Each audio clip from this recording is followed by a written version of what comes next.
Welcome back to day 6 of the Beginner Yoga Foundations Challenge. If you're new to me or new to the channel, nice to meet you. My name is Jen and this is Zen with Jen Yoga. Since this is a 7-day challenge and this is day 6, if you happen to hop on today, I would recommend starting at the beginning with day 1 and then working your way to day 6. However, you're more than welcome to jump into day 6 if you wish. Have a blanket nearby, and day 6 is all about gentle back bends and healthy posture. Opening gently, not forcefully. So we'll start by centering. Take your blanket. You can sit either in easy seat. We did rock pose last class. So if you want to sit in rock pose, you can. Move the fleshy part of your buttocks. You're going to let the shins make an X, let the knees fall on top. Note what shin is on top. And then breathe in, lift the shoulders up and back to open the chest. Feel the sits bones nice and grounded and supported. The crown nice and light and lifting. Open gently, not forcefully. I'll welcome you to close your eyes or soften your gaze. We're just going to take a few deep breaths to get centered. Think about the intention of gently back bending, not forcing anything. Hands can be down for grounding, up for receiving, or in prayer for a more traditional experience.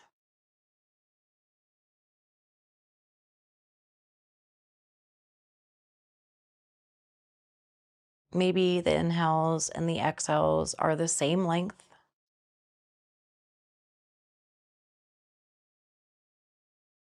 Feel the air touch the nose as you breathe in and out.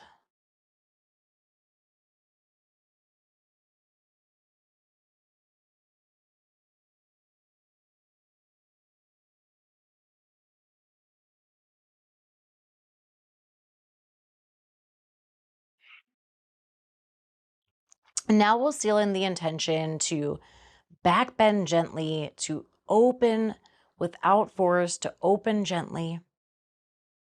Or if you want to set another intention or dedicate your time on the mat today, you can do that now. Take the deepest breath in you've taken all day. Sigh the exhale out, releasing anything that isn't serving you and anything that is not your intention. Go ahead and breathe in.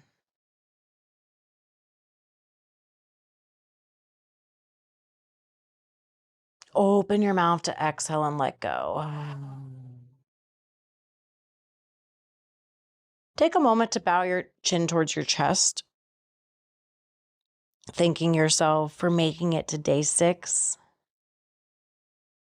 for honoring the choice to be here, and for opening without force, back bending gently today. You can bring your hands down to your thighs to lift your head and open your eyes. All right, my friend, day 6 is going to be a little short, and that's okay. Take your blanket. We're going to come into a pose known as puppy pose, but we're going to start in child's pose first. So you can widen your blanket. Let the top of the ankles be on the blanket. Let the toes be pointing straight back so that it supports that top arch of your foot. You're going to widen your knees enough that you have some containment. Let the torso and the thighs be cradled. We should have some familiarity with this now, building strong foundations. And then walk your hands out. Keep them in line with your shoulders, and then eventually the head comes down so the armpits are lifted, the elbows are lifted. The palms help the sits bones to guide back even further. A quick checking in. How are we? No right, no wrong, no better or worse. Child's pose is here for you whenever you need it.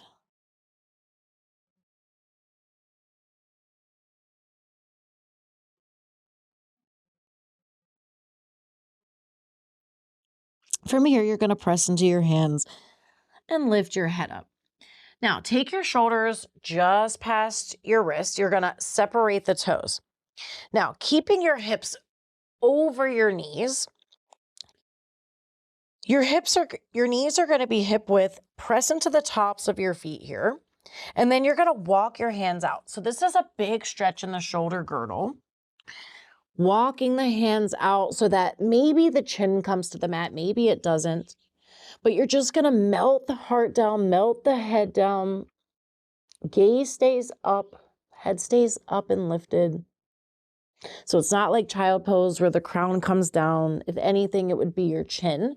Keep your hands in line with your shoulders. Like I said, big stretch in the shoulder girdle.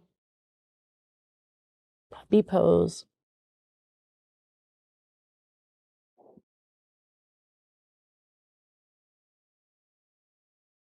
And then you're going to press into your hands and lift up. And then you can take your hands and walk yourself back.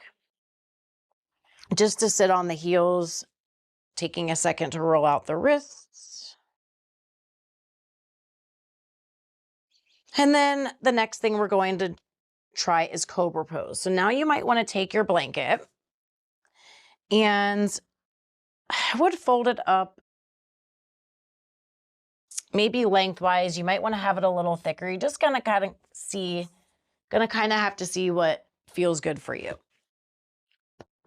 So for cobra pose, we're going to lay down, let the blanket be under the abdomen. Your legs, your feet want to be roughly a foot apart. However, you can widen them. Point the toes straight back, be on the tops of your feet. And then you're going to take your hands to lengthen your thighs forward. Lengthen the front of the chest forward. And then for today, you're going to bring your hands wide of your yoga mat. Come onto your forehead and point your elbows straight up towards the ceiling. You want to spread your hands wide, maybe even angle them some. Grip the yoga mat or grip the floor. And then hook your pubic bone into the mat. Relax your glutes, press into the tops of your feet. And then breathe in. You're going to lift the chest using the upper back muscles. Start to lift and roll the shoulders back.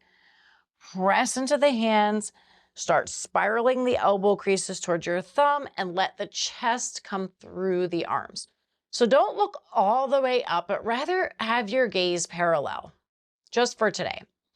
So feel the feet and the chest reaching away from one another. Cobra pose. Maybe you keep the elbows a little bent, but the sensation of the chest reaching through the arms and the feet lifting away from the chest, glutes nice and relaxed. And then on an exhale, you're going to lay forward and down. Let the forehead come down to the mat. And then you're going to bring the hands by your sides. The feet can come more together, or you could keep them where they are. And now we're going to try a pose known as locust pose. However, you can work this pose in stages. So again, lengthen the thighs back. And then from here, see if you can roll the shoulders up and back. And notice how that somewhat lifts your chest. Have your palms facing the ceiling. Really reaching the fingers back. Then see if you can lift your chest up any amount using the rolling of the shoulders back, reaching through the hands. Lift the chest forward. Maybe stay, or maybe you could add the legs. See if you can engage the back of the thighs, reaching through the toes. Otherwise, you can lay yourself forward and down. Maybe you just work on lifting the legs. So extending the thighs back, reaching through the feet. Let the legs lay down. And maybe you can try putting it all together. So roll the shoulders up and back, then lift yourself up, reach through the hands, maybe stay or maybe engage the legs, reaching through the toes. So the blanket somewhat helps the abdomen here. And then lay down, exhale. You can take your hands now under your shoulders and then zip the legs together. Simultaneously press your hands, your knees, and the tops of your feet. This brings you into tabletop, and then we're going to cross the ankles and then come into bridge pose, and this will be the last thing we do for today. So you can use the blanket a couple of ways in bridge pose. You can either use it to catch your head, or sometimes it's nice to have the blanket folded up under the sacrum. And actually, I'm going to show you that way. So have your blanket folded somewhat thick. Make your way down to reclines. You can do it controlled. Bring the soles flat, hold the thighs, and lower down. If you have a second blanket nearby, you can grab it and put it under your neck. Otherwise, you're gonna hug the legs in so that you can get your low back flush. So maybe you take your hands and help the low back, or maybe you hug the knees in, rock a little side to side, that can help. Or stay still. Compress the thigh and the torso. And then you can lower your feet down. So for bridge pose, the feet you want to have them hip width. However, if you're newer to this pose, you can have them a little wider. You can even point the toes out. But otherwise, the toes point straight forward. The heels come in towards the glutes. Now, see if you can grab your yoga mat, hold the yoga mat, and walk your upper arms under. Then you can take your blanket, press into the heels, lift the sacrum up enough to place the blanket under the sacrum. Now, a higher pillow here can also be really helpful, or yoga blocks. Otherwise, you can press into the feet, lift the hips up, keep lifting up. You can keep the palms flat, pressing into them, walk in the upper arms under, walk in the upper arms under. Maybe you can grab the ankles. Maybe you can clasp the hands. Lift up through the chest, lifting from the hips to the chest. So there's really no squeezing in the lumbar spine. It's lifting from the hips, lifting the chest up, and then on an exhale, you can lay down vertebrae by vertebrae, back onto the blanket.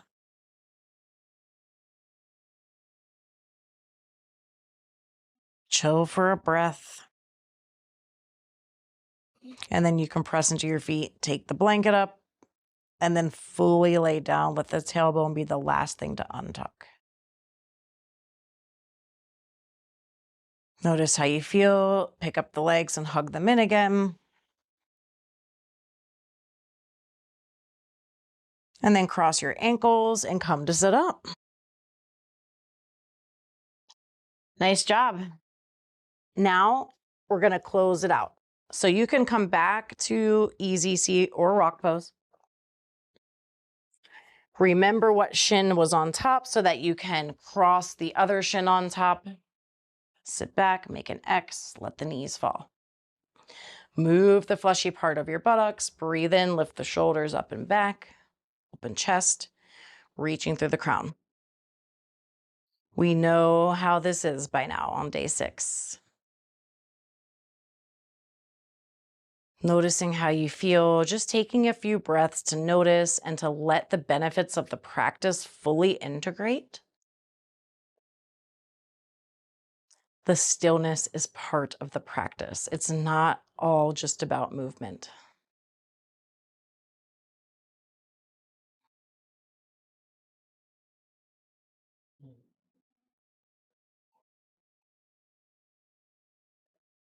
So we'll go ahead and close out. You can take another really deep breath in, sigh the exhale out again, make it audible. And yeah, just notice how you feel. So hands can be down for grounding, up for receiving. You can bring them to prayer with the thumbs touching your sternum. This is just more traditional. And then go ahead and breathe in.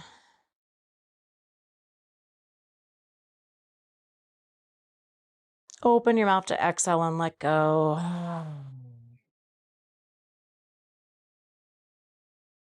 Once again, bow your chin towards your chest.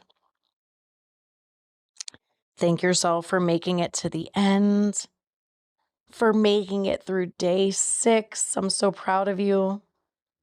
For opening gently, not forcefully. And I thank you for practicing with me and for sharing this space with me, sharing these last 6 days with me. You can bring your hands down to your thighs and lift your head up and open your eyes. Thank you so much for joining me for day 6. I'm so proud of you for making it here, for opening gently, not forcefully, for building these foundations. I'm sure some of these poses now are starting to feel familiar. You're gaining the tools and the knowledge to build a lifelong practice from here, to build a sustainable yoga practice from here. So I'm really excited for you for that. And in day 7, we're going to tie it all together. We're going to integrate everything we've learned. And then we'll end with a savasana in that class, just a short savasana. So you'll be introduced to that as well. And I'm excited for that. So I'll be back again to share experience, strength, hope, love, and yoga with you. My mission is to help you find your Zen and live as authentically as you can. So, namaste. I'll see you for day 7.